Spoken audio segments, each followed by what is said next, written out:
Village Blacksmith in Edgefield, South Carolina with Jake, and he has a very interesting but historic trade. So welcome to our video. Thank you. Welcome to my shop. And I kind of tell us about you and on how you ended up blacksmithing. We used to do a lot of reenactment work. And don't get me wrong, teasing the tourists is much fun. Sometimes you can get in trouble. So we took up living history area of it, which led me into blacksmithing and progressed to the point of when now I own my own shop. And there's an interesting name for it, actually. It's called the 𝗕𝗿𝗸𝗲𝗃 Forge, being that we have old crazy Pete over here. Can't get any work out of him any longer, but he hangs out.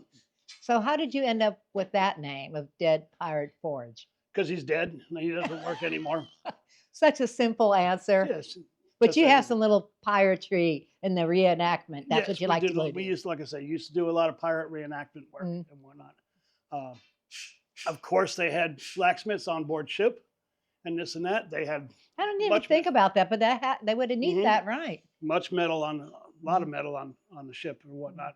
Swords, blades, pieces and parts, cannons. So logical when I think about it now. So yeah, there was always need for a blacksmith. He didn't work on board ship too often, unless they absolutely need to. Couldn't find a place to careen or whatnot, or anchor the ship. In which case they would set up on land and whatnot. But and once again, fixing knives, forging pieces for the cannons, stuff they would use on board ship for the rigging and this and that. So that's how. Oh, that's very interesting. And again, I don't know. It's so logical. I just didn't think about it. Can you share how you end up in Edgefield, South Carolina? We moved off a sailboat after living on board for 10 years. Decided it was time to come back to land. Wanted to move to South Carolina, get out of some storms here and there, which actually didn't work. Blew that one. Yeah, actually didn't work well. But found a house here. It was an empty blacksmith shop. The shop is 108 years old. That's pretty. They needed a blacksmith. So it's calling your name. Edgefield was just calling you. Pretty much. Had everything there that your passions were in. You bet. It worked quite well. It's not so much a business as it is a hobby, but I do a lot of work for people around town, people out of town, and little items for sale here and there on the off days. So I know that you're mainly by appointment. Sometimes you have some hours. So how do we know that you open? You kind of mentioned it earlier. In the summertime, all the doors will be open. There'll either be my big white truck out front or a golf cart with the shop's name on it. If the doors are open at any time, everybody's welcome in. If I'm not here, there's a phone number listed on the front of the building. Call me. I'm a minute away and I'll come down and let you in, talk about anything you like. So you love to share your passion and all the history about it. It's very much fun.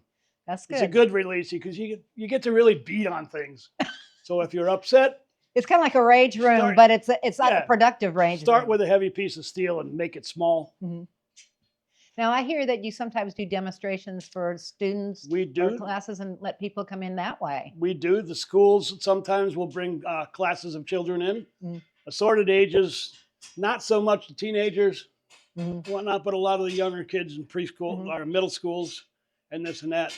We go through a demonstration here and there, let them try and twist a piece of steel, and I'll put it in the forge, heat it up, bend it, twist it, whatever, cool it down, give it back to them, and they're just amazed that I can do that with a piece of steel. I mean, it's almost like a lost art. There's not very many blacksmithers. Yeah, you'd be surprised. There's a lot of blacksmiths out there.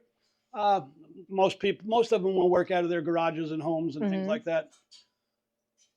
To find a 100-year-old shop is a little difficult unless you're in, pardon the pun, or don't mean the pun, places like Williamsburg and historic villages. They'll always have smiths working. So can you share the history other than it's 108 years old? The shop itself was put up, the building was put up in 1917 as a blacksmith shop. It's always been, just at times it wasn't open. The original blacksmith worked till 1967 when he died. His name was McKinley Oliphant. Black man who's got quite a reputation in town and whatnot. Well, good or bad? We'll go there. Mostly good and quite hilarious. But I won't go further into that. Just that he was good. At that time, there was a lot of blacksmith shops in town. Actually, one right across the street. Really? They had racehorses Uh-huh. that they would work with across the street. Horses and mules and everything still came in here. Mm-hmm. Farm equipment that he would work on, and this and that. He died in '67, and therefore the shop closed up. Uh-huh. Excuse me. It was reopened in 2000 with a historical grant from the Historical Society in town. Mm-hmm. And over the period of time of 8 years, I'm the 5th one that's been in here.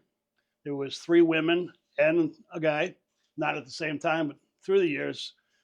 Somebody would work for a while, move on, Mm-hmm. this and that. I came in 8.5 years ago. Building at that time needed some more work and whatnot. And so my wife and I built all new doors for the shop. Mm-hmm. Most of the equipment I've brought in, just progressive wise. Back in the day, it was probably a limited shop. Right. Of course, they had the forge and anvils and hammers and this and that. Mm-hmm. But as far as some of the more frequent tools, I've since brought that in here. So you're, as you're saying, so you're available for custom work. You have Mm-hmm. a few things that, here in the shop that's for sale, and just great conversation. Always. I used to have a coffee pot sitting on the stove. If anybody came in, it kind of faded away. Mm-hmm. Of course, it's wintertime. Not a lot of people visit, Mhm. unless it's around Christmas time, which It's can get probably- busy.